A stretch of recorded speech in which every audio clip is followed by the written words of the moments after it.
So, early morning here in the project. Supposed to start at 9 a.m. and it's supposed to start at 10 a.m. Sorry, my head's a mess right now. We were 10 minutes away. The location canceled on us. So I had to pull an audible, figure something else out ASAP.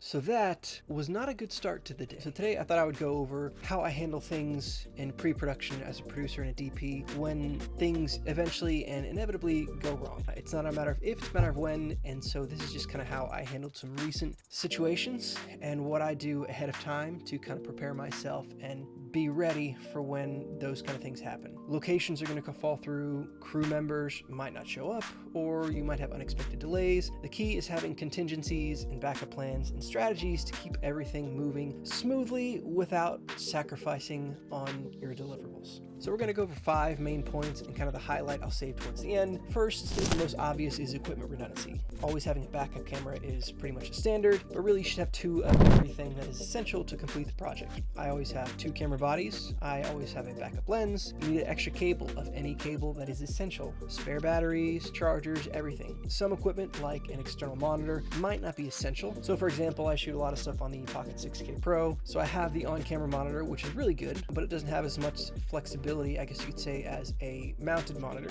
But if I need to, I could complete the job and not lose out on any quality of the product by just using the on-camera monitor. So I won't always bring a backup mounted monitor for the camera. Other things like maybe a director's monitor, yes, they're important, but they aren't critical to completing the project. Worst case scenario, you can always try and use a wireless transmitter like the HoloLens. You can transmit to a phone or iPad or anything like that. But at the end of the day, not having director's monitor, yeah, it's kind of a bummer and doesn't necessarily look good. And at some point, you kind of have to draw the line of what you have redundancies for. Unless you're on really big projects where you just have truckloads of gear sitting around waiting to be used, you have to streamline a system that makes sense both financially and space-wise, etc., that makes sense for the production that you're on. The goal is to make sure there's no single point of failure that can shut down your production on any essential equipment needed. Second thing is less fun to talk about. It's insurance. So if you're handling production, insurance is kind of a non-negotiable. Rental houses are going to require a certificate of insurance or COI to cover damages, theft, loss of rental, etc. And beyond rentals, you need general production insurance to protect against any liability, crew injuries, location-related issues, depending again on the scale of the project you're working on, etc. If you're booking through a platform like Peerspace, they do offer insurance through the platform for your bookings in case there's last-minute cancellations or anything, but that doesn't really solve the immediate problem of losing a location. And this is why redundancies extend beyond just gear, but also apply to locations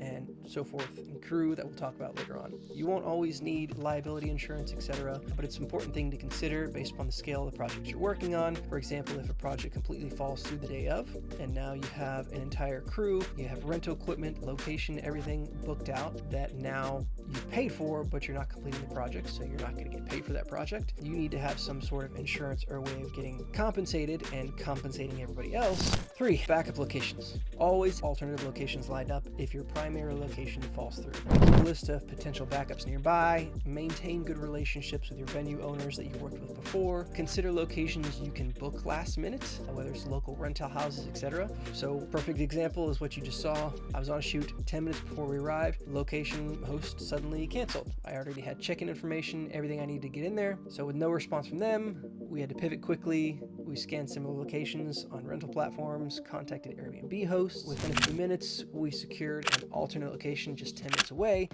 And although we started 45 minutes late, we still managed to adjust and finish our project on time. Total nightmare. Called, texted, messaged through the platform, showed up at the location, nobody there. It was just a total mess. So that's why there's pros and cons to using these platforms. And that was the first of 2 days of wonderful issues that we had to deal with. Which brings us to number 4, crew and scheduling contingencies. The very next day, we had multiple problems hit us. First, my camera operator texted at 4 a.m. that he was in the ER with kidney stones. And so instead of scrambling last minute for a replacement that I wasn't comfortable with, or trying to even find somebody available 3 hours before time, I adjusted the plan and had my first AC, who's also skilled in camera operating. He took over ensuring that consistency, since he was already familiar with the project and what the vision was for this, and he had already opted for the client before, so it was really a no-brainer just to pivot and go that route. So typically as a DP, I usually end up camera opping anyways, and that was the thought on this project once we lost the camera operator, to either have myself or the first AC do it. Since we weren't doing a focus pulling, etc., it was going to be kind of easy to lose that position. But the reason I decided to have him op instead of myself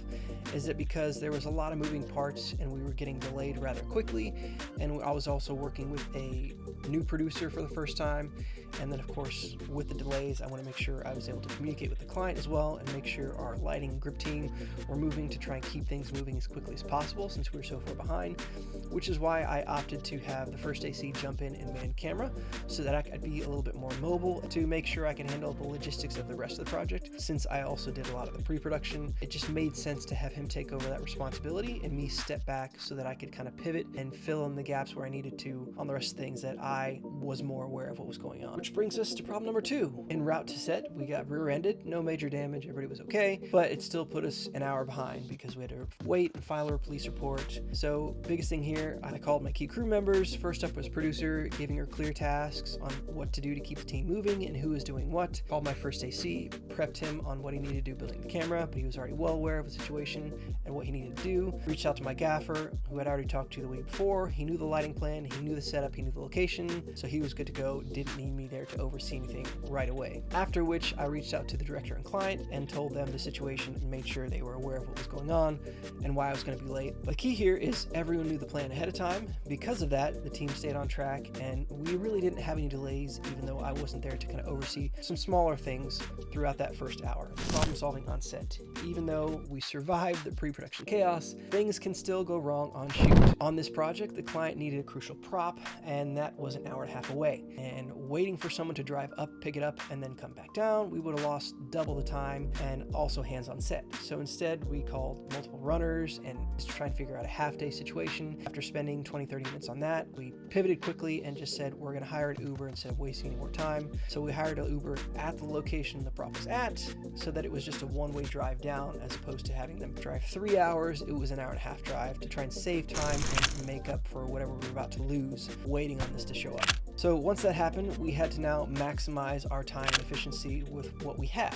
So we had to finalize camera setup, make sure lighting was good, adjust it according to the shifting light throughout the day now that we were pushing back our timeline. We pushed up our lunch so that we were ready the moment the prop arrived, and just making sure everybody was in place and everything we could do prior to be prepared to execute quickly and efficiently once it arrived was done. I like to kind of compare pre-production with sports. I don't know if you guys are big on sports or not. Basically, when it comes to sports, you need backups for every position. You need depth in your lineup. You need crew members who can step into different roles or multiple roles. You need alternative locations, and you need problem-solving strategies that are going to help when these situations inevitably come up. The biggest thing is keeping the project moving to maintain your goals and get your deliverables done. The biggest takeaway I would think of with this is when problems do arise, don't just bring the issue to your client or director. Bring a solution. Instead of saying, hey, location canceled, what do you want to do? Or we're not having shoot. Have options. Something with a positive outlook. So for example, hey, location is canceled on us. I already have 2 alternates lined up. One of them is 10 minutes away and it has the same look and feel that you're going for with the current location we had. And in order to maintain our timeline and make sure we get deliverables that you need, I think we need to go ahead and pivot and move to location B. Or do you prefer location C? I can reach out to them. Also not too far away, and I think we can also make that happen relatively quick. So keeping that high confidence and low stress is going to help with that mindset and make you an invaluable asset.